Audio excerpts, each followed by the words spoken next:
I might have skipped a tiny bit of dialogue there, I don't know, because I was clicking like a madman trying to get him to pick that bloody syringe up. We were feeling around for it for 20 minutes. Bloody hell, Zelda. Oh, I'm alive and I'm well, and I'm well and I'm alive. How close. Thanks.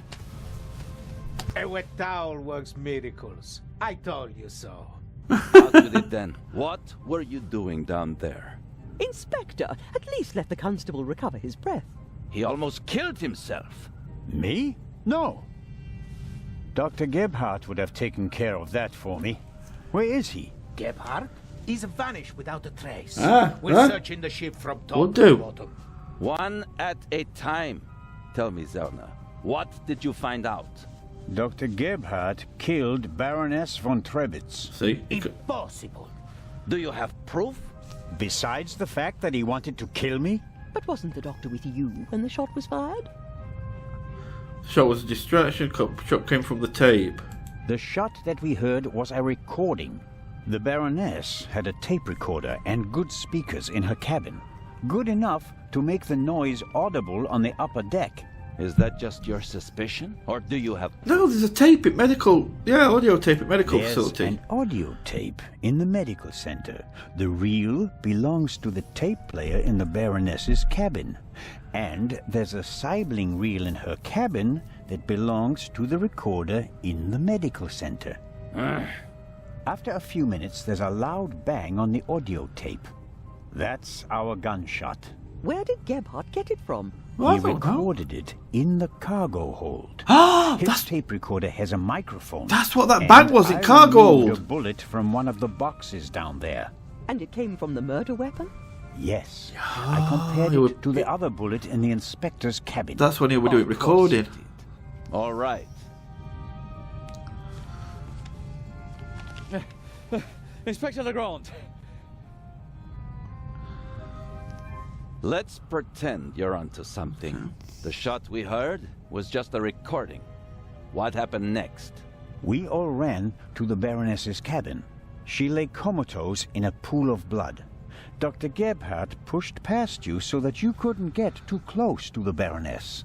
He examined her and pronounced her dead. There was no reason for us to doubt him. The shot, the blood, the Baroness lying there lifelessly. But she was only unconscious. Oh, she was alive. Knocked out by the chloral hydrate that the doctor had poured into her glass shortly before. The doctor had a glass in his hand when you came in. He wanted to remove the evidence, but you gave me the glass instead, Captain DeConti, and unintentionally knocked me out as well. Oh, I see. Nonsense. There was blood everywhere. And the Baroness is certainly dead enough, isn't she? Then who did shoot her? And when? The doctor in the cabin. As I already After. said, it was Dr. Gebhardt. He shot the sleeping Baroness in her cabin, barely 10 meters away from us. What are you saying? The doctor was alone in the cabin for a while. When the alarm went off, it was deafening. I couldn't even hear myself. And So- I found a pillow with burn marks. Could have been used to muffle a gunshot. I see. And the blood? The blood wasn't real. Dr. Gebhardt mixed up a liquid that looked like fresh blood to the casual observer, but the liquid remained red instead of becoming darker and browner from exposure to the air. That meant he had to clean the body and get rid of the bedding. But the blood was already there when we first entered the cabin. Dr. Gebhardt was in the Baroness's cabin before the murder. He hid a surgical glove full of the red liquid under her sheet.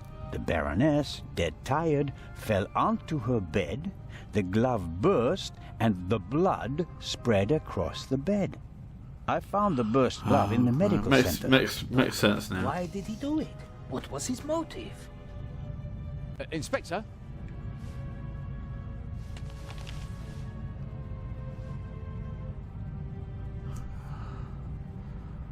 I don't know. Speculate? I can only speculate. Guessing. The Baroness spent the day rummaging through her old family photos, and in her diary she wrote about deceased family members. I suspect it had something to do with their fates during the war. The Baroness wrote a warning on her notepad. There is a murderer on board. I don't have proof, but I believe that the Baroness held Dr. Gebhardt responsible for the deaths of her relatives and wanted to confront him in front of all of us. Oh, right, I see. The doctor couldn't allow that to happen, and so he silenced her. No. Bugger. No. Do you have anything to contribute, Constable? Confession, sir. Dr. Gebhardt was the Raven. It's all here. He admits to everything. No. What does no. it say? It says, "Do you still remember, my dear Nico? The streets were wet with rain and the scent of roasted barley and fermenting yeast wafted over to us from the brewery. A dog barked until your shot struck down the innocent one. After that silence, not a single sound except for my soft steps fading on the wet cobblestone street. They made a hero of you, and I, at last, found peace. At least until the urge returned. Some of us are not made for it. But you come back as a killer? No, I don't believe thought it. they would assign this case to you, and that thought pleased me. We'd finally find out who was truly the better man. And it pains me now to have to admit that you and your little gumshoe got the better of me. You drove me into a corner, forced me to make mistakes. I congratulate you on your triumph, but no one will confine the Raven to a cage. There is but one way out, and that is by my own hand. Farewell, Raven Hunter. R.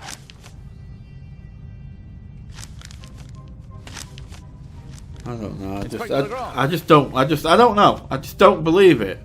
I can't even just into a corner. I mean, surely it's a high pressure situation being a thief. So surely you can, think fast and on your feet. It's what he's always done. He's been, I don't know. Maybe it's just pressure got to him, but it just doesn't seem to come right for me, that. Inspector? I was right. I told them all, over and over again. But no one would listen.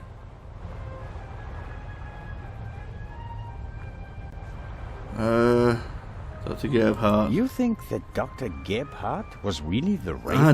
I don't. The things Gebhardt describes in his letter aren't part of any police report. Only someone who was there would know them. Couldn't there have been others involved? One of the police, for instance. What if one of them changed sides? Why is it so hard for you to accept the simple truth? There was never a new Raven. There was only ever the old one. And that was Dr. Gebhardt. The modus operandi doesn't match. The Raven was not a killer. Yeah, I keep thinking Legends that. are rarely what they seem to be, Constable Zellner.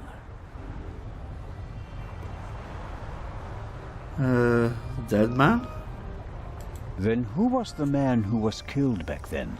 William Jackson, a petty thief, committed some burglaries together with his brother. Talented, but not world-class. And they thought he was the Raven. Some people thought it was part of his disguise. If you're a debonair master thief, what better disguise than pretending to be a common crook?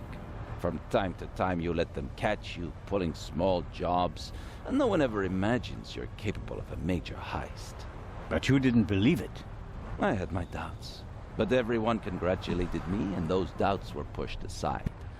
It was like being caught in a storm, but eventually the storm passed and my doubts were still there. But not this time? No doubts telling you that Gebhardt isn't our man? It must be him. I don't believe it. Letter. I still don't believe the it. handwriting, the wording. Does the farewell letter match the Raven's other letters? Yes, it's his handwriting, his words. I've read all the Raven's letters, all of them, over and over again. I never thought it was possible. A resurrected Raven. The Raven was never dead. I shot the wrong man. But that man had the stolen goods, didn't he? So he must have been in league with the Raven. One could hardly call him innocent. Where do we go from here? We deliver the eye and then I'll contact Paris. A task force will compare all of Gephardt's known residences with the Raven's activity. And if there are any inconsistencies? You're welcome to keep an eye on the safe if you can't let it go. The ship will remain in Cairo for 1 day. That's all the time you'll have to catch your own Raven. I already have mine. Okay, I've got a day. 1 day. Oh, it looks like, yay, we're off the boat. Made it off the boat, guys. We're on good old terra firma. Oh, hello. Ah, you're one of Legrand's men, aren't you? I am. My name is Anton Jakob Zellner. I'm Zellner. You've come just in time. Grace, my dachshund is missing. There may be more don't care about important your matters dog. for me to attend to, Mr. Director Abbas Mokhtar. And Grace isn't just a common dog. She's a purebred German dachshund. A Good for champion. you. Theft of the eye. So, the exhibition will still open tonight. But of course, everything has been arranged. The final preparations are almost complete. But one of the 2 exhibits won't be there. A terrible loss, a tragedy. That irreplaceable Egyptian cultural treasure has been stolen for the 2nd time. The second time? What? Did you really believe that the eye of the Sphinx was found lying on the banks of the Thames? Spencer Inspector Legrand. Legrand, Professor Lucien, and Constable Oliver are overseeing the transportation of the safe. They should be here at any moment. I'll have a look around in the meantime. Do you think that's necessary? The Raven is dead, after all. If you mean Dr. Gebhardt, his body was never recovered. Nor the stolen eye of the Sphinx, for that matter. See? It does us a great honor. He's not that dead. The Inspector is concerned about us. But we have everything under control. Legrand isn't as concerned as he should be. But I am. Yeah, I still don't think Is the you museum Raven. closed? Yes. Only carefully selected guests may enter the museum during preparations for the gala. And of course, you're one of them, Mr. Constable. Security system. What can you tell me about the museum's security system? One of the best on the market. And the second eye will still be exhibited in our special treasure chamber, which is extra secure. Treasure chamber? See for yourself, to the right of the entrance. The eye is as safe as the British Crown jewels. Good for him. Good for British Crown I'll have a jewels. look around the museum. Please do. There's a lot to see. And you let me know if you see Grace, won't you? I hope we find her before the great inspector arrives. Isn't it fantastic how he solved the murder on the ship? Did he now? Legrand. Of course, it's in all Oh, the is it newspapers. now? The murder of the wealthy Baroness von Trebitz, and how the great Inspector Legrand identified the murderer in just one Well, day. for It's the stuff legends are made of. You should count yourself lucky to have the chance to learn from Oh, I count myself lucky. Piece of crap. So it seems he loves to take credit for things, doesn't he? He kills the wrong person, takes credit and fame. So I worked this one out. He takes it credit and fame. Damn, Legrand, do you ever do your job yourself? You useless piece of crap. I got stressed. Sorry. What exactly do the newspapers say? Oh, this is going to wind me up even more. It's fantastic. Someone on board must have informed the press immediately. Of course, it's a great advertising for us. The reporters will queue up tonight. Great. And it was reported that Legrand found the murderer.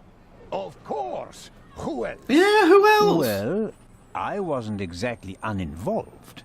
Of course. Legrand surely has assistants, but honor to he who deserves to be honored. Right? I agree, Well yeah. then. Honour to me. Be seeing you, Constable. Oh, Grace! Here, Gracie. My sweetheart. oh hello. Where are you? Oh, Mr. Inch. Mr. Inch. There you are. I am so sorry. Baroness von Trevitz was a good-hearted woman. She did so much for the museum. As you say, sir. And you? Are you leaving so soon? I'd like to go back to my hotel. These last days have been such a strain. First, you sneak into the museum without greeting me, and then you want to leave just as quickly? Well, that's because you I annoy didn't you. want to disturb you, and we'll have time enough tonight. Yes, you simply must come tonight. I wanted to present Baroness von Trevitz with a medal. Now you'll have to accept it. Of course, if you insist, sir.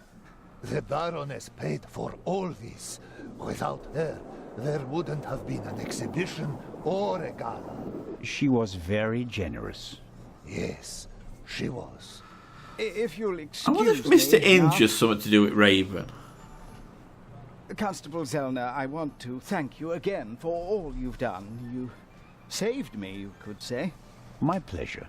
See you tonight.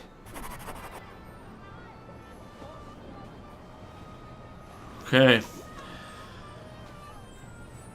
Do we get inside yet? Keep standing outside talking to people. Hello? Something good happening? Hey, we're inside. Oh, is that Miss Miller? It is. Well, we'll talk to her next time. So there you go. That's the start of it. So we started this one knowing that, well, it looks to Legrand like it was the Raven. He says it was same handwriting and Nico and all that stuff. But Zelda's not convinced. Neither am I. I still don't think that the Raven, who did all those years stealing, would all of a sudden decide, oh, I'm going to start up again, but not only am I going to start up again, but I'm going to kill people too. And you saw how that doctor was with me. There was no remorse. Yeah, he was trying to blame me, but there was no real remorse when it came to actually doing it. He was like, well, you know, your fault, you caused this, here, death. You know, that's just him trying to justify it. But he doesn't. But I still don't think the Raven would. I don't think anything would have made the Raven kill. But it does make sense now. You know, he obviously, she was actually knocked out when we all went in and thought she was dead. She was actually alive still, and they killed after when alarms went off. The doctor managed to get in and muffle the shot and kill her then. So yeah. Anyway, guys, thanks for watching. Remember, put anything you want to in the comment section if you want to take part, and put your theories forward and suggest things and whatever. And I'll see you next time. So you take care, and bye for now.